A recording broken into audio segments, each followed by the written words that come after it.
Você sabe o que é direito ao esquecimento? Você sabia que muitas vezes a gente pode ter a indexação do nosso nome na internet, no Google, por exemplo, no Bing, no Yahoo, há dados que são extremamente pessoais e que não dizem respeito a outras pessoas, e eu posso ter a prerrogativa de desvincular aquele conteúdo do meu nome? Eu vou falar exatamente sobre isso. Eu sou o professor Ricardo Cabezon e você está no canal NeoJus.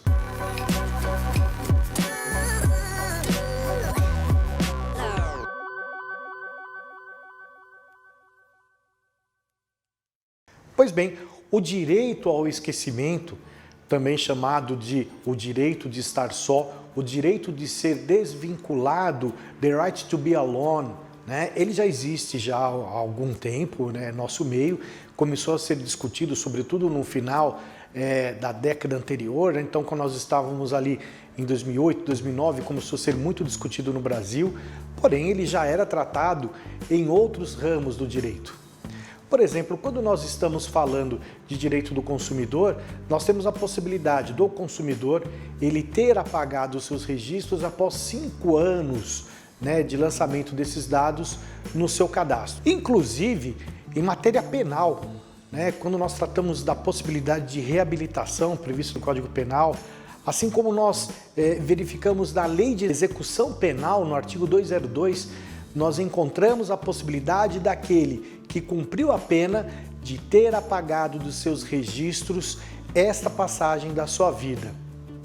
Mas não é só, se nós formos verificar, por exemplo, o Estatuto dos Funcionários Públicos Federal, nós vamos ver que depois de um determinado período, uma advertência, uma falta que eu venha a cometer, uma suspensão, ela pode ser apagada dos meus registros diante de um bom comportamento notado no decorrer de um determinado período.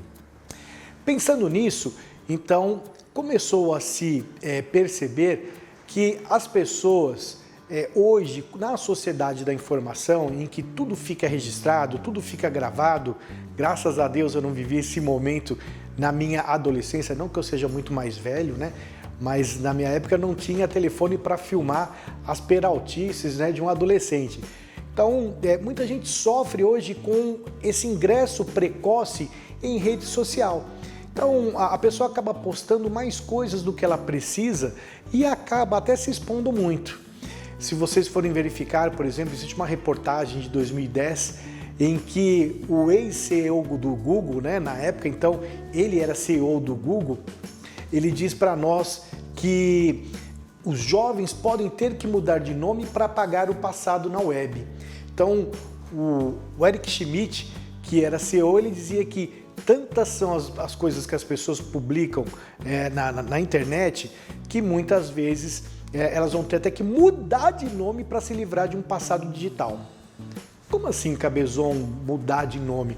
Não, é que ele estava se referindo ao seguinte: vamos imaginar que um sujeito, quando ele era adolescente, por uma brincadeira, por uma galhofa, ele criou uma comunidade, eu adoro suruba.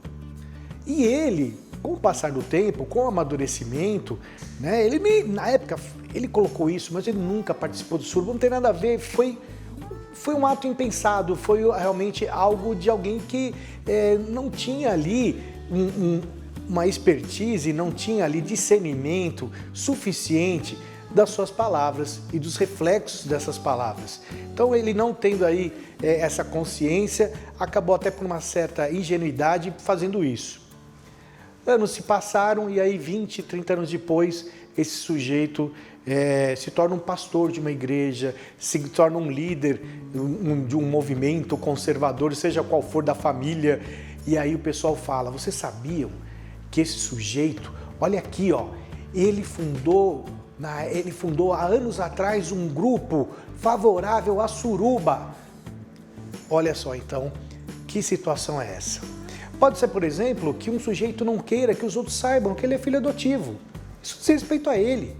Ele não quer que os outros saibam, e filhos, sejam adotivos, né, sejam filhos consanguíneos, eles têm os mesmos direitos na Constituição de 88. Então, por que ter esse descrime? Essas situações, então, que diz respeito à nossa esfera privada, como nós tivemos há um tempo atrás um sujeito que fez uma festa judia do filho quando ele completou 13 anos, um bar, né? É como se fosse para debutante, também marca essa fase em que o garoto deixa de ser criança e vai para a adolescência. Era uma festa entre amigos, entre a família, mas de repente o pai de família que colocou aquelas imagens no YouTube só para que a família visse, percebeu que teve mais de 2 milhões de acessos. E começaram a fazer paródias, começaram a usar aquelas imagens, enfim, começaram a indexar indevidamente aquela imagem, né, a outras coisas que começou a trazer desagrado, incômodo à família. É isso que eu me refiro. Eu me refiro então a essa circunstância. Veja que não é de natureza pública, é de natureza privada. É diferente de nós termos, por exemplo, uma pessoa que está na vida pública, que é política, e ela foi, por exemplo, processada por corrupção.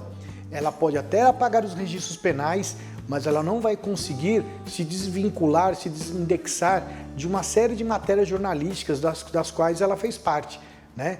Então, por quê? Porque também há aí uma questão de interesse público. O sujeito fez parte de um atentado, a pessoa participou, enfim, de algo que depõe muito contra a sua imagem, o decoro e até o desempenho de uma função pública. Essa é uma situação diferente. Existe um clamor público, existe um interesse público por trás dessa notícia. É por essa razão que nós tivemos, com o passar do tempo, um entendimento de que sim, o direito ao esquecimento, o direito de ser desvinculado, o do right to be alone, ele precisava ser levado mais a sério aqui no Brasil, sobretudo nas questões de direito civil. Não estou dizendo no Marco Civil da Internet que eu vou responsabilizar o provedor, porque veja, não se trata de informação falsa, a informação é verdadeira, aconteceu, mas eu não quero que fique disponível.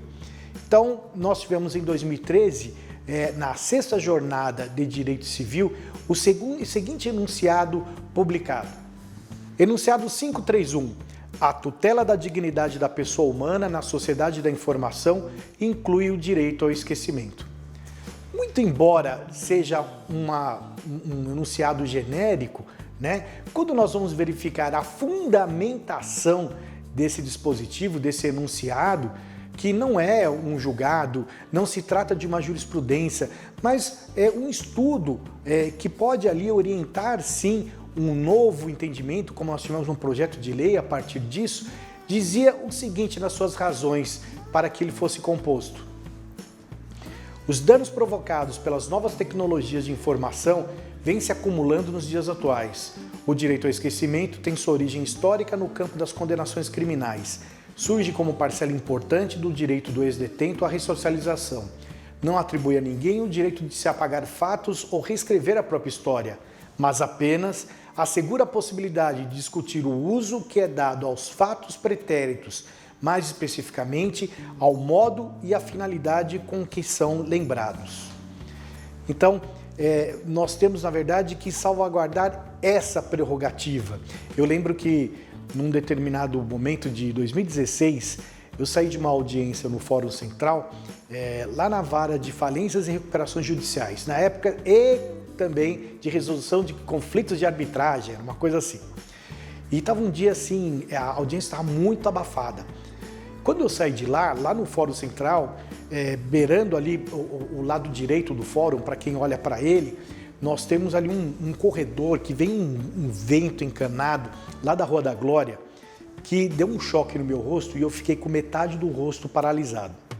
E eu, então, tinha que lecionar, eu tinha palestra marcada, inclusive, produção, coloca a imagem de uma palestra que eu lecionei na ordem com o rosto paralisado para vocês verem a situação que eu passei. Complicado. Então, existe isso para nós, tá? Que é um dificultador muito grande, que é essa certeza de que a pessoa... Olha, esse evento é um evento memorável, tá? Apesar de ser uma palestra meia boca, podem ter certeza que foi muito legal, a plateia se divertiu bastante, foi um momento em que a gente falava sobre crianças e adolescentes em conflito com a lei, e se vocês quiserem até vou deixar disponível aqui no canal essa gravação para que vocês tenham acesso. O conteúdo é melhor que a forma, viu? Podem ficar sossegados. Então, por que eu coloquei esse exemplo? Porque passou um tempo, eu já tinha feito fisioterapia, enfim, já estava bem.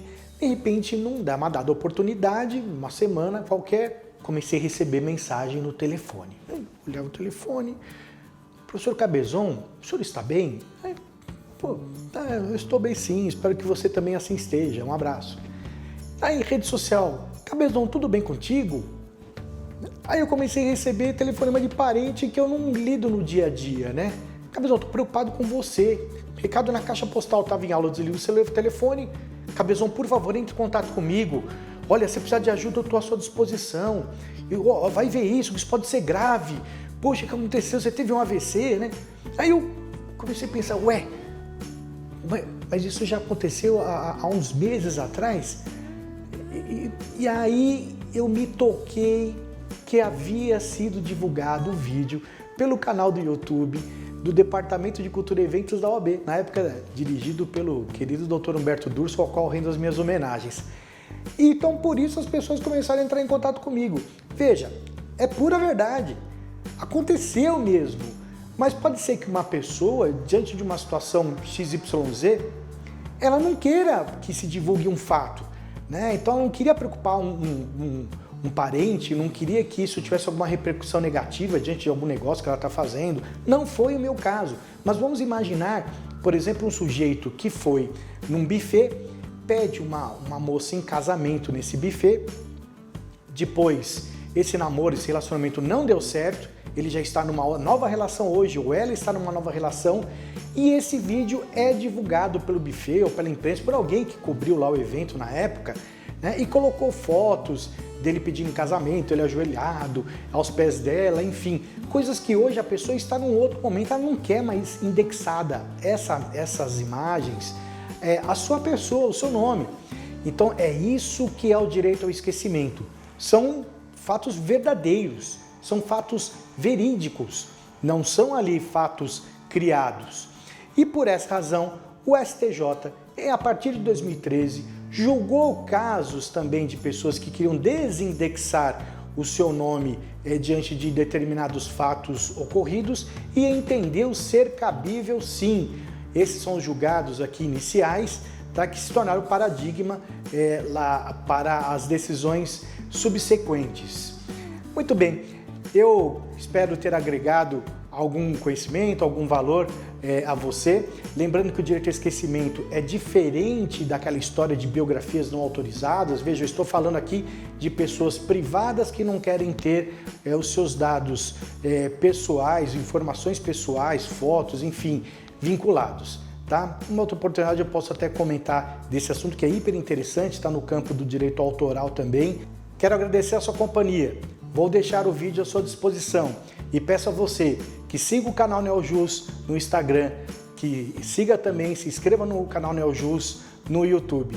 Um grande abraço e até uma próxima oportunidade.